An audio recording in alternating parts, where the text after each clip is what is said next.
Surprise! Oh, kala mo nakalimutan ka namin ah. Anyway, Joy, Rad, congrats. Okay, this is it. Wala nang bawian, uwian, ewan ko kung magsosolian tayo. At ano lang, patient lang sa isa't isa. Tsaka sorry, hindi talaga kami makapunta. Alam ko naman na you understand na kung bakit hindi kami nakapunta. Nandito lang ako sa Pilipinas. Wala ako sa ibang bansa pero hindi ko pa talaga kayang makabiyahe. Mamimit mo rin yung pamangkin mo niyan soon. Ano ba pwede kong sabihin as a couple, marriage couple?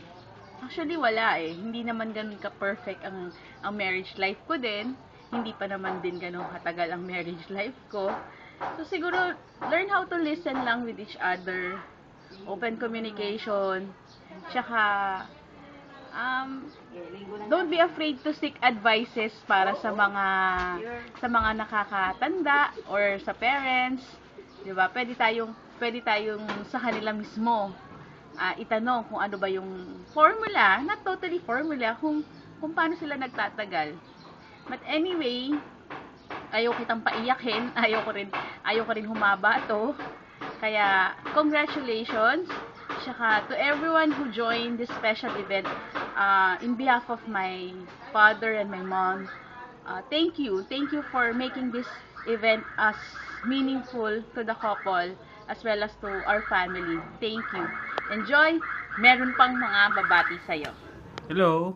Hi. Congrats sa inyong dalawa. Best wishes. Actually, matagal na pinaplano tong video na to. Pero hanggang ngayon wala kami masabi. Wala masulat. Ano ba? Payo bilang mag-asawa. Tiisin mo yung sungit ni Joy. Kahit na anong mangyari. Kasi masungit talaga ang mga babae. Tsaka, Rad, mabait ka naman. Isipin, ano na lang, subukan yung magkasama kayo. It's either dyan sa Philippines or sa Singapore. Pero kung gusto nyo dito sa Dubai, sama-sama tayo. Kayo mag-alaga kay Miggy. Kami mag-work. Ano pa ba?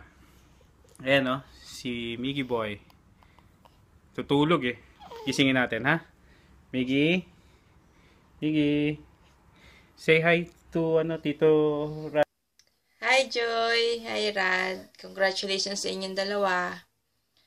Sorry, wala kami dyan. Hindi kami nakapunta. And kasi sabi mo last year, hindi ka pa mag-aasawa. Hindi ka pa tutulad sa amin ni ate mo na may mga anak na and di magkanda o gaga sa kakaalaga. Pero kidding aside na ngayon na mag-asawa na kayo ni Rad, magkasama na kayo, magsasama na kayo, wala nang bawian. This is it. This is the start. This is a new life. Just a start. Kasi wala pang ending. Sana walang ending. Sana walang breakups. And pakatatag kayo. Patience with each other. Love with each other and open communications. Especially with the Lord. Kapag kasama nyo yung center, kapag in your life, center nyo si Lord, lahat nagiging smoothly, lahat nagiging okay. Basta madami at mahabang pasensya para sa isa't isa. Tsaka open communication. Walang perfect relationship for me kasi wala namang perfect eh. Lahat may flaws, lahat may away, may tampuhan. Pero normal yun. So, kailangan matatag kayo sa pagsuong sa panibagong yugto ng buhay nyo. Wow, lalim. Ngayon, Joy, isa ka ng Joy Marinette Galemit. Wow! Galemit ka na. Galemit ka na. Basta Rad. Yun lang. Nakasubaybay kami sa inyo dito. Kami ng ng ate mo, nila Jeff, nila tita. Tsaka marami pang friends. So, hindi man tayo madalas makita ngayon. Tawagan mo lang ako. Alam ng ate mo contact number ko. Alam mo FB ko. PM mo lang ako.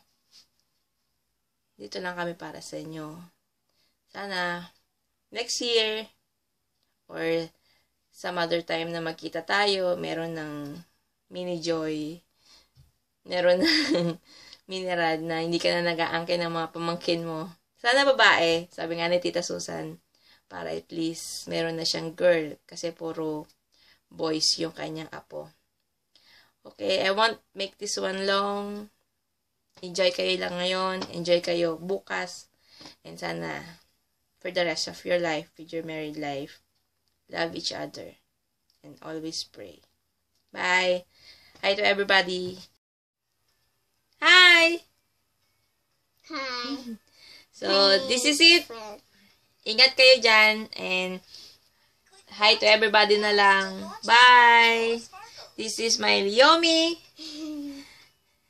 Bye! Bye. Baby Kian. Hi, Tita Joy Joy. Oh, gising si Baby Kian. Congrats, Tita Joy. Ay, Hi, Joy. Hi. love you. Hi, Joy. Like kiss. Ah.